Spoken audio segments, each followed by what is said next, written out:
Zaburi 103 duhereye hano ku murongo waho wa mbere. Reka dusome mu izina rya Yesu Kristo umwami wacu. Aravuga ngo ni Zaburi ya Dawidi. Mutima wanjye himbaza Uhoraho, namwe ibimba mu byose muhimbaze izina ryiwe ryera. Mutima wanjye himbaza Uhoraho, ntiwibagire ibyiza yakugiriye byose. Niwe aharira ibigabitanyo byawe byose, agakiza indwara zawe zose, agacungura ubugingo bwawe ngo nibuje mu mahonero, akakwambika imbabazi no kugirirwa neza nk'igitsibo, akaguhaza ibyiza mu kubaho kwawe, agatuma usubira mu busore bushasha umeze nk'ubw'inkona. Uhoraho akora ibyo kugororoka, agacira imanza impahazwa. Yesu Kristo nashimwe. Avuga ngo umutima wanjye himbaza Uhoraho, namwe ibimbamo byo. Turaba ibiba mu muntu, dusanga mu muntu harimo ibintu byinshi. Hariya muri Matayo 15 ku murongo w'19 hari Yesu yarabidonze. Yesu yavuze ibintu biba mu muntu, muzahisomere muzabisangayo. Abantu wabonaga ari beza na Yesu akabona abantu ni beza cyane ko yari kumwe n'abafarisayo. Abafarisayo bagerageza kumwereka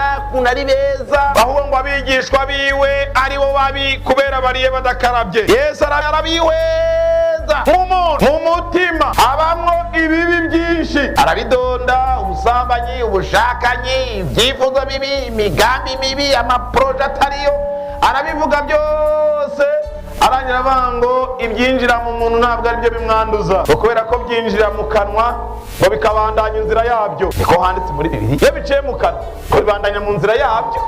Niko handi. Arangira bati rero ibiba mu muntu nibyo. Ibyo twavuganye, dusenga Imana twinginga Imana kugira ngo isese imitima yacu. Iriya ndirimbo 38 harimo amajambo avuga ngo sesangura kandi umenye, umurike. Imana izana agatoroshi kayo imurike ngo mu bwigobeko bw'umutima, ngo aho inzigo yimye. Urumva inzigo ntabwo iba mu kanwa. Hari abantu bita abana ngo nzigwira basya, nimba nzigwira abanika. Ibaze kubwira umwana ukamubwira ngo nzigwira abanika, ntabwo yaba mu muhogo, ariko iduga mu mutima. Siko muri byariri ngo mu bwigobeko bw'umutima ngo inzigo yimye. Agakomeza aririmba akabanga umurika hatabona, ageze aravuga ngo na bya bindi bimbamo binyanduza. Nawe rero uri hano ufite bya bindi bikwanduza, rega hari ibiba muri we byanduza. Nubwo umaze iminsi uri ku kazi, harya warabigendana, kandi harya umugore we ntazi ko bifite, n'umwana we ntamenya ko bifite, ariko Imana yirabizi. Ko waje imbere rero ya dogiteri ubi uze gusiga hano bitanu, uze kuva hano ubwiye Imana ivuga ngo Mana mvura. Niko Yeremiya yavuze. Yeremiya yigeze kuvuga ngo yewe Uhoraho we numvure, urebe umutima wanyu mvure. Abifuza ko Imana ibavura tuyihe icyubahiro, igikuvure. Mutanga imitwaro yo mu Imana ibakiza indwara, ariko ntuvuge ngo Mana mvura umutima.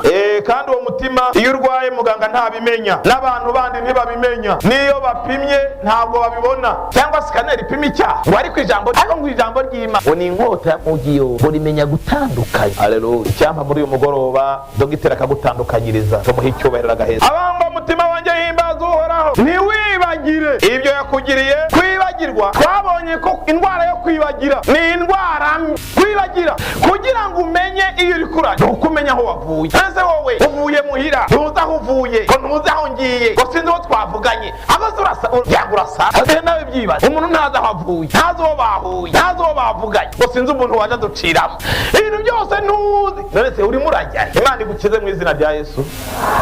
Uzajya ujya huza uvuga ibyuzi. Ikibazo cyo kwibagirwa, iyo wibagiwe bigutera no kutamenya igikorwa cyawe, ntumenya valeri yacyo, ntumenya inkomezi z'igikorwa, ntumenya ipagariwe. Hari abagabo bibagiwe baranibagirwa, kandi iyo wibagiwe bigutera kurogota kuhora no gucumura ku Mana. Akaro Eliya yari umugabo w'umukozi w'Imana ukwije ibyangombwa. Kwibagirwa kwe kwa mbere yarabanje ahagarika imvura, ninda mu kanuga y'ijuru imvura ntigwe, ndateza umuryano mu bantu, ndateza inzara n'ibiza mu gihugu. Na korona iri mu burya, ega ibiza na korona yari iri, ndateza ibiza mu gihugu. Ibyo byose bikaza, abantu banje bitirirwa izina ryanje, nibaza imbere yanjye bagasenga, nta kindi kibazo, bakicisha bugufi, barondera mu nyonga hanyu. Urumva ntabwo ari ukuza mu rusengero uje gushaka ibyiguha. Ingorane abantu benshi bagira ngo basenze. Ese uzaza mu rusengero uje gushaka kwiguha akazi, uje gushaka kwiguha ibyo kurya, oya ntabwo waje gusenga, waje gusega. Mujye mutandukanya gusenga no gusega. Abantu benshi rero burya barasega ntibasenga, niga ntabwo ari nga. Nanjye rero Imana banga abantu rero nibaza imbere yanjye bakicisha bugufi, barondera mu nyonga hanjye gusa, kuzuze kurondera mu nyonga h'Imana, ni mu ijuru nzabumva. Amen. Rero kubumva rero mparire ibyaha byabo, mpejeje guharira ibyaha byabo nkizane igihugu cyabo. Nanjye rambonye umurongo, nimuze turondere mu nyonga ha, twicishe bugu turondere mu nyonga hayi. Mwebwe muri mu mazu y'amadeni ibasha, nimunabara dusenga Imana ibihagarike. Rero na Eliya yaribagiwe, yibagiwe ko atunze umugabo witwa Nigi imbere hano. Rega ikirima ni ikiri mu nda, aho waza kuvuga ubutumwa utari. Rero Eliya arangira abango, jewe Eliya ndavuze ngo imvura ntizongere kugwa kugeza aho nzabivugira. Amina. Imana iri mu ijambo ati Eliya ndabyumvise, imvura ndayugaye. Amina. Eliya nawe yaratunzwe n'ibyo abakirisitu barimo bakazana mu rusengero, abakirisitu batarimye ko batimbuye, kandi iyo mutakoze ega reka dupfa mbere. Niyo mpamvu basengera ngo Imana ibahe akazi da, Imana ibahe akazi mu izina rya Yesu. Abashomeri Imana ibahe akazi, abarimyi mwimbure, abadandaza mwunguke, umuntu wese icyo akora atera imbere mu izina. Ye n'abakirisitu banyengerageza kubashakira akazi sha, ndataratamba hose ngo ndebe ko bakora amaye, niba badakora nzabahone. Rero aho ni hamwe Eliya yibagiriwe undi munsi, kuko Imana itabura kwigenza. Imana irazi kudupfuka no mu mafuti yayo, kuko irazi intege nke zayo. Imana ndayikunda, ntimeze nk'abantu. Irareba ati yewe Eliya sha, kuteje inzara mu gihugu zabaho, kuri umusabyi wanjye ndakorera ko naguhamagaye. Haleluya. Duhe Imana icyubahiro. Hari ibyo ikorera kwiyubahira, hari n'ibyo ikora kugira ngo idupfuke abantu ntibatwote. Naho twara abanyamafuti igacirenza aho ko nagihamagaye, naho kirimo kingabira aryo kizaniye igaca igipfuka, ugasanga yampfutse bwakeye kabiri. Duhe Imana icyubahiro agaheza. Imana irangije ipfuka Eliya, atari uko ari mwiza yakoze amafuti, imujyana ku kagezi. Nuko kandi kajya kagezi yamujyanyeho kari hagati yo ku musozi w'Abenyamini, ni munsi y'umusozi w'Abenyamini ugiye kuduga werekera Ishiro kwa Bayeli. Kajya kagezi mu gihe cyo muci amazi yako atera ubugumba, atera n'uburamba, abari mabi. Ari sezo igeramo amazi agaca ahinduka. Twebwe twagiye ari mu gihe cyo batubuza kuyakoramo kubera ko abari mabi yahindutse aside.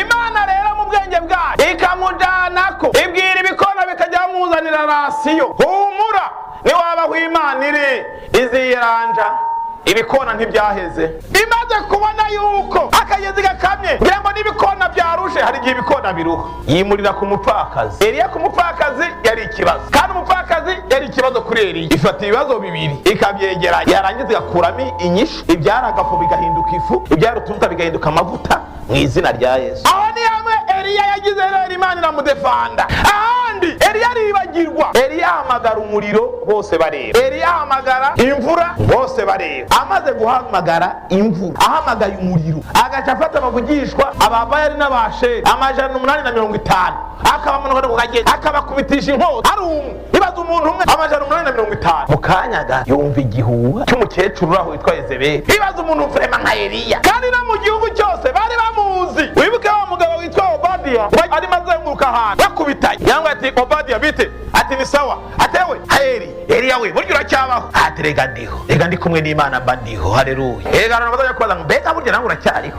Ugiye ngo ati ndiho kubgaye, ati kubw'Imana ndiho. Ati kandi umwami yakurondereye, ati kandi nakubona zakwica. Aho genda umubwire ko ndi hano, genda kubw'Imana ndiho, genda umubwire ko ndi hano. Obadiya arabati sha ninjya kubivuga mu kanya gato mwemba akagutwara, ye baranyica. Urumva Eliya yari yarageze ku rugezo n'abantu bamenye yuko mwema ari mu mutwara. Uhagaze yiyubare ntagire gute, wiyubare ntugwe, n'abaguye ntibwari ubujuju, byabaye ibihe.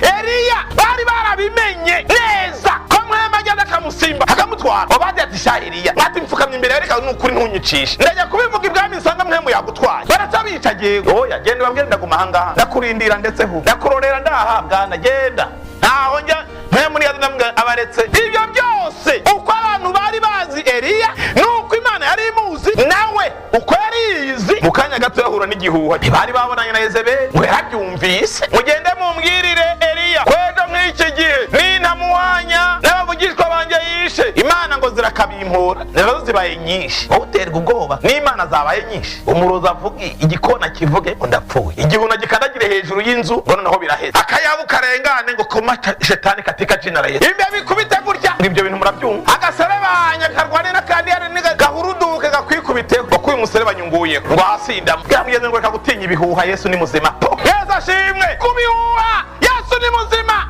Eliya nawe yumuduhuha vrema, uduhuha tw'umukecuru. Eliya ngo aribagirwa, aravuga ati noneho Yezebeli ko avuze ndapfuye karabaye, umwana ntacyo uzaba. Arangije ngo ariruka, eka niyirutse gusa ngo ajya kwiyahura. Waragenderaga amatima nawe, yo ibyaje yawe Eliyasha none mwabonanye ngo yantumye ko nta bindi bigukoresha ibyo urashonje fata ubugarurye kandi usubirane inzira wazananye kwibagira ukibagirwa iby'Imana yagukoreye mbega yemwe aho utinya ipusi ugatinya akayabu n'akaki ugatinya imbeba ngo zikubita hejuru y'amabati ugatinya igikeri gipfuye hari abantu b'abagabo batinya ibikeri uri umugabo ugatinya igikeri ko noneho ngo karabaye yagaye Imana ikubabare none ari iby'Imana yagukoreye n'ako gakeri ngo kaciye iwawe ikiremereye ni si bya bindi Imana ikubabare mu izina rya Yesu hari undi mugabo wibagiye kandi yibagiwe ariyibagirwa umugabo witwa Samusoni uzasoma igitabo cy'abacamanza mission Imana yari yamuzanye kuba umunaziri w'Abisiraheli kugira ngo abe umunaziri kandi mission yiwe kurwanya abafilisiti arangije aramanuka ajya mu bafilisitiya kujya kurambagiza y'umugore ibya bindi bakuru bavuze mu inkoko zijya gucika ngo zinywana n'agaca zicudika n'agaca nawe ugeze kubona inkoko ngo umuntu umwe yahetse impyisi reka guheka impyisi ngo umuntu umwe yaragiye ngo asanga akana k'impyisi kanyagiriwe ntacyo murayumva abana barayumva ntayo baraba agaza karimo karajugumira ngo aragafata agashyira ku bitugu ngo nitoreye agatama agahura n'abagabo ati wa mugabo icyo uhetse ni iki ati ni agatama kanyagiwe shaho ati nsanze aho kakagiye ndakajyanye ngiye ndakandaje kugira ngo nzakiyororere n'umunyazi uhetse impyisi ati oya ati mwebwe nimuzi kure ati mwebwe nimuzi kubona mwabagabo iyi ntama nimuyibona ukuntu ari agatama keza ati ego uhetse impyisi kandi irakurya wishiriye imbere ati ibyo ni ibyanye kumenya akabana nyakigendera yigiye imbere agahura n'abana ati wa mugabo iryo kintu uterura kizi ati si intama n'intama n'impyisi yanyagiwe wa mugabo ijugunya bigisho inguzana turwice ati hoya n'agatama reka ngo begere hirya akazuba karashe impyisi irigorora yumva akabeho karaheze yo akabeho gaheze yumva irashonje icifa impyisi ati ninde yakubwiye ko ndi intama urajya ukenga iby'abagabo bavuze aho bakubwire ntiwumva uzava ufatwa n'impyisi bamuka Potifari n'abamunyabugete mu izina rya Yesu rero Samusoni yari yazanywe no kurwanya abafilisitiya arangije abari wagwamwe umugeni ajya guheka impyisi ayiheka abona Samusoni nawe aho kugira ngo ashorera abiwabo aho kugira ngo Samusoni ashorera abiwabo Samusoni aramanuka ajya gushorera abanyamahanga agezeyo murazi ibyamubayeho na Delila wiwe hari ijambo ryambabaje Delila ngo baramuguriye abaza Samusoni aramubwira ngo ndiki nagukorera kugira ngo ube umuntu nk'abandi Imana ikurire ko umuntu nk'abandi mu izina rya Yesu Samusoni iyo message arayumva ariko baravuze ngo amatwi ari mu rupfu ntiyumva kandi ngo igikenya nticyumva ihoni niyo kiryumvise ngo ntikiryita ni mu migani hari niko havuga mu migani igikenya nticyumva ihoni niyo kiryumvise umva ijambo ryavuze ngo niwe aharira ibigabitanyo byacu byose agakiza indwara zacu zose nubwo byagenze uko haracyariho ibyizigiro uhoraho niwe aharira ibigabitanyo byacu byose kandi agakiza indwara zacu zose nibuka Samusoni naho yari yibagiwe bakamumena amaso mu munsi uri izina yisubira akenge kagarukira mu winginga Imana akenge kagarukesha bakoze b'Imana akenge kagaruke ngo akenge kagarutse ndabona Samusoni naho bamukindazeho ariko ngo akenge kagarutse yibuka yuko Imana ya Aburahamu na Isaka na Yakobo iharira ibyaha byacu bingahe igakiza indwara zingahe no kumeneka amaso birimo ngo nuko atakambira Uhoraho ngo nuko Uhoraho nawe aramwumvira muri uyu mugoroba waramenetse amaso tugusenga ubu utiye Uhoraho we kubesha narabishe icyo ni kimwe nibanga ryaramenetse cyangwa ntirirameneka bivana naho ugeze canke uragomba ko Imana ikurinda kugira ngo ntirimeneke haguruka tugusenge yego urashobora kuba ati Mana urandinda Mana ntirimeneke erega ndindi banga ntirimeneke kubesha ndabesha erega ngeze kuri etape yo kubesha numva nama esikariye hatangura esikariye yo kubesha ukongera ukabesha ushobora kuba umaze kubesha rimwe ntaco ariko kandi nawe urazi ko Satani arakuzigirije birabanga nuko amuzigirije waba ubibaza kugera ku nivo yuko Satani akuzigirije abadayimoni bakuzigirije abaze Yesu Samusoni ngo yinginga Imana arabamba yawe Uhoraho iri rimwe gusa aho ugeze ni uhaze urashaka gupfuka mukabwira Imana ngo Uhoraho we iri rimwe gusa narakugoye kenshi nabaye ikigaba kenshi sinumviye ubutumwa bwiza nitwaye uko utariko kenshi nagenze uko utagomba kenshi yewe Uhoraho we iri rimwe gusa Mana ni wewe uharira ibyaha byose ni wowe uharira ibigabitanyo byacu Mana iri rimwe gusa ni wewe ukiza indwara zose n'iz'umutima iri rimwe gusa Mana ngo Imana yumvira Samusoni mugirira neza reka muri uyu mwanya kaze pasiteri ngwino usengera abana b'Imana usabira abantu imbabazi ubatakana iri rimwe gusa Imana ibagarukane umutima w'imbabazi. Mwami Imana databuja wera, iwe muharira ibyaha, umuntu wese akugarutse ko nawe mugirira neza. Vugisha umusavyi wawe Ezekiyeli ngo nukuri simpimbagwa nuko umunyabyaha apfa, ariko impimbara nuko ahindukira akabaho. None rero uyu mugoroba uriko uratesha umuntu wese yagomba guhuruduka, uriko uratesha n'uyu yaramaze guhuruduka. Turasenza Imana nyene ububasha, Imana izi imitima y'abantu, Imana ibona byose, ishoboye byose, Imana ibera hose icarimwe. Turasengeye imitima, turasengeye abantu bapfukamye.